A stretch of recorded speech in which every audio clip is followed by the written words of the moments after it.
GPSC પરીક્ષાને લઈને વિદ્યાર્થી નેતા યુવરાજસિંહનો મોટો આક્ષેપ। જીપીએસસી વર્ગ 3 ના પેપરમાં ભૂલો હોવાનો યુવરાજસિંહનો દાવો છે, ત્યારે ગુજરાતની સ્થાપના ક્યારે છે તે આન્સર કીમાં ભૂલ છે તેવું યુવરાજસિંહે જણાવ્યું। જીપીએસસી પરીક્ષામાં 7 જેટલી ભૂલો સામે આવી છે। આ પહેલા પણ પરીક્ષામાં અનેક ભૂલો સામે આવી ચૂકી છે। જીપીએસસી પરીક્ષાની વાંધા અરજીના રૂપિયા 100 લેવામાં આવે છે। ઉમેદવારોના ફીના નામે લૂંટવામાં આવી રહ્યા છે તેવા આક્ષેપો યુવરાજસિંહે કર્યા છે। જીપીએસસી પરીક્ષાના પેપર સેટ કરનાર એક્સપર્ટ પણ ભૂલો કરી રહ્યા છે। ફીના નામે ઉઘરાણાની સિસ્ટમ ચાલુ છે તે બંધ કરો તેવી યુવરાજસિંહે માંગ કરી છે।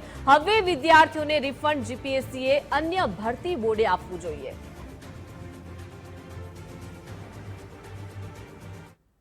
હમણાં ગતરોજ GPSC Gujarat Public Service Commission દ્વારા ગતરોજ એક પરીક્ષા લેવામાં આવી, જેમાં સામાન્ય જે પ્રશ્નો છે એ સામાન્ય પ્રશ્નોમાં ભૂલ છે કે ભાઈ ગુજરાત કયા વર્ષમાં અસ્તિત્વમાં આવ્યું, ગુજરાતની સ્થાપના ક્યારે થઈ અને એની સાથે સાથે ગુજરાતમાં આખા કહી શકાય કે ભારત દેશમાં સુશાસન દિવસ ક્યારે ઉજવાય છે। આ એવા સિલી ક્વેશ્ચન છે કે સામાન્ય વર્ગના તમામ લોકોને આ પ્રશ્નનો જવાબ આવડે, પરંતુ એમાં જે ઓપ્શન આપવામાં આવે છે એ ઓપ્શન જ હવે ક્યાંક ખોટા છે અને જે પ્રશ્નનો જવાબ આપવામાં આવે છે કહેવામાં એવું આવી રહ્યું છે કે અમારા તજજ્ઞો આ પેપર સેટ કરી રહ્યા છે। તો સાહેબ, જો તમારા તજજ્ઞો આવા હોય કે જેને ગુજરાતનો સ્થાપના દિવસ ક્યારે છે નથી ખબર, તો ખરેખર સવાલ એ વિદ્યાર્થીઓ ઉપર નહીં, તમારા તજજ્ઞો કહેવાતા તમારા એક્સપર્ટ ઉપર પેદા થઈ રહ્યો છે। વધુ માહિતી સાથે સંવાદદાતા રાહુલ જોડાઈ ગયા છે। રાહુલ, જીપીએસસી પરીક્ષાને લઈને વિદ્યાર્થી નેતા યુવરાજસિંહે વિવિધ આક્ષેપ કર્યા છે, શું વિગતો?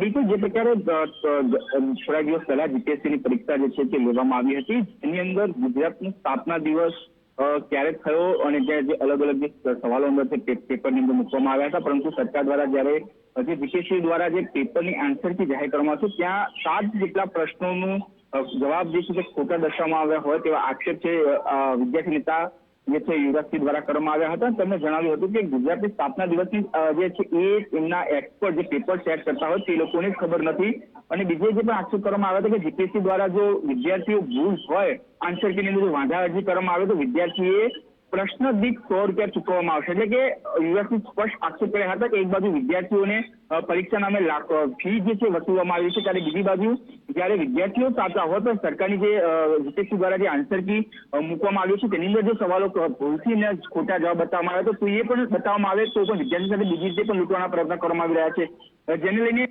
દ્વારા આક્ષેપ કરવામાં આવી રહ્યા છે। અને ઉમેદવારો જો ભૂલ કરશે તો 100 રૂપિયા વસૂલવા જેવા આક્ષેપ કરવામાં 7 જેટલા જીપીએસસી પરીક્ષા લેવામાં છે તેટલા 7 જેટલા પ્રશ્નોના જે જવાબ જે છે એ મૂકવામાં આવે છે તમામ ખોટા છે અને જેને લઈને યુવરાજસિંહ દ્વારા ફરી એકવાર આક્ષેપ જે છે કરવામાં આવ્યા છે। જી આભાર રાહુલ, વિગત આપવા બદલ।